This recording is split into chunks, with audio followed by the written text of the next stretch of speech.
Assalamualaikum warahmatullahi wabarakatuh.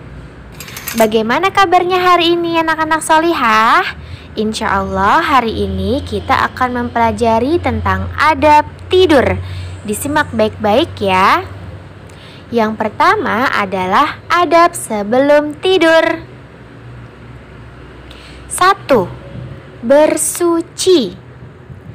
Contoh dari bersuci adalah kalian berwudu sesuai dengan tuntunan Rasulullah ya. Dan kalian jangan lupa untuk sikat gigi supaya gigi kalian tidak bolong. Nomor 2, mengibaskan tempat tidur dengan membaca bismillah dan ta'awuz. Bisa menggunakan sapu lidi ya. Kenapa harus dikibaskan Bu Desti? Karena kita tidak tahu ketika kita meninggalkan tempat tidur, siapa tahu setan tidur di tempat tidur kita. Maka kita harus mengibaskannya supaya kita tidak tidur bersama setan. Faham ya sampai sini ya? Kita lanjutkan nomor 3. Nomor 3 adalah membaca zikir sebelum tidur. Berhubungan dengan zikirnya yang sangat banyak, Bu Desti hanya memberikan beberapa poin saja, seperti membaca ayat kursi, 2 ayat terakhir Al-Baqarah, kemudian surat-surat pendek seperti An-Nas, Al-Falaq, serta Al-Ikhlas. Kemudian jangan lupa untuk membaca tasbih, tahmid, serta tahlil, dan membaca surat Al-Mulk ya. Untuk lengkapnya, kalian bisa membaca buku doa dan wirid karangan Ustadz Yazid bin Abdul Qadir Jawas pada halaman 184 sampai 194. Di sana sangat lengkap sekali. Jika kalian ingin membaca tentang doa dan zikir, di sana banyak sekali doa dan zikir yang bisa kita hafalkan dan bisa kita amalkan untuk kehidupan sehari-hari. Kita lanjutkan nomor 4, yaitu membaca doa sebelum tidur. Tentunya anak-anak solihah sudah hafal ya doa sebelum tidur. Mari kita bersama-sama mengucapkan Bismika Allahumma amutu wa ahya. Dengan menyebut namamu ya Allah, aku mati dan hidup. Hafal ya. Kemudian nomor 5, posisi tubuh berbaring ke arah kanan. Rasulullah Shallallahu Alaihi Wasallam bersabda, jika kamu mendatangi tempat tidurmu, maka wudulah seperti wudu untuk sholat, kemudian berbaringlah pada sisi kananmu. Ternyata berbaring menghadap ke sisi kanan memiliki dampak tersendiri loh, kata para dokter, seperti menjaga kesehatan paru-paru, kemudian mengistirahatkan otak kiri, kaki kiri, dan lambung. Dan tentunya masih banyak lagi kesehatan yang bisa kita terima ketika kita berbaring ke arah kanan. Nomor 7, tidak boleh tidur tengkurap. Diingat ya. Dari Abu Dzar, ia berkata, Nabi Shallallahu Alaihi Wasallam lewat di hadapanku, dan ketika itu aku sedang tidur tengkurap. Beliau menggerak-gerakkanku dengan kaki beliau. Beliau pun bersabda, wahai Junaidib, tidur seperti itu seperti berbaringnya penduduk neraka.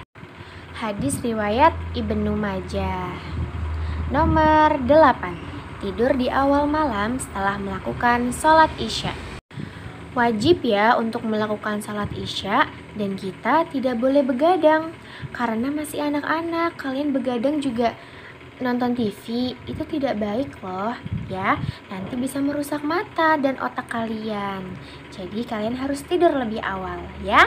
Karena Rasulullah tidak menyukai orang yang tidur sebelum salat isya dan berbincang-bincang setelahnya. Nah, jangan tinggalkan sholat subuh dan sholat isya ya. Karena sholat yang paling berat dilaksanakan oleh orang-orang munafik adalah sholat isya dan sholat subuh.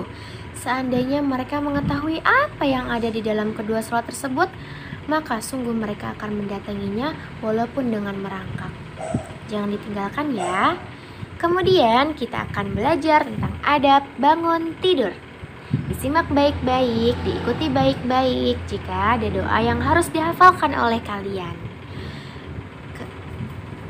Nomor 1 ialah pastinya membaca doa bangun tidur. Doanya apa ya? Alhamdulillahilladzi ahyana ba'dama amatana wa ilaihin nusyur. Segala puji bagi Allah yang membangunkan kami setelah ditidurkannya dan kepadanya kami dibangkitkan. Jangan lupa ya dihafalkan doa bangun tidurnya, nanti disetorkan. Kemudian yang selanjutnya adalah kita harus cuci tangan. Kenapa Bu Desti harus cuci tangan? Karena kita tidak tahu letak tangan kita ketika tidur di mana. Siapa tahu letak tangannya di mulut, kan jadi bau ya. Jadi harus cuci tangan terlebih dahulu.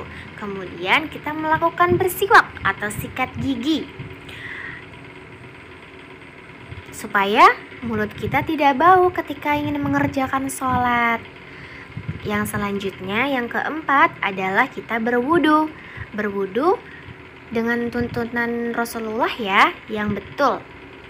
Dan yang terakhir adalah kita melaksanakan sholat 2 rakaat sebelum subuh dan sholat subuh. Anak-anak, Bu Desti akan memberitahukan kalian sebuah hadis tentang ketika kita tidur, setan mengikatkan 3 ikatan. Setan membuat 3 ikatan di tengkuk leher bagian belakang salah seorang dari kalian tidur. Di setiap ikatan setan akan mengatakan, "Malam masih panjang, tidurlah." Jika ia bangun lalu berzikir pada Allah, lepaslah 1 ikatan. Kemudian jika dia berwudu, lepas lagi 1 ikatan. Kemudian jika dia mengerjakan sholat, lepaslah ikatan yang terakhir. Maka di pagi hari dia akan bersemangat dan bergembira. Jika tidak melakukan seperti ini, berarti dia tidak ceria dan menjadi malas. Hadis riwayat Bukhari. Jadi jika kalian ketika berangkat ke sekolah kalian lemes dan malas, berarti di dalam tubuh kalian masih ada ikatan setan yang belum terlepas. Contohnya adalah jika kalian tidak sholat subuh, nah berarti 1 ikatan setannya belum terlepas, maka kalian akan lemes dan tidak bersemangat ke sekolah. Jadi harus sholat subuh ya. Tugas yaitu menghafalkan doa sebelum tidur dan doa bangun tidur. Disetorkan pekan depan ya. Pekan ini kalian menghafalkan 2 doa tersebut. Kita tutup dengan doa kafaratul majelis. Subhanakallahumma wa bihamdika asyhadu an la ilaha illa anta astaghfiruka wa atubu ilaik. Wassalamualaikum warahmatullahi wabarakatuh.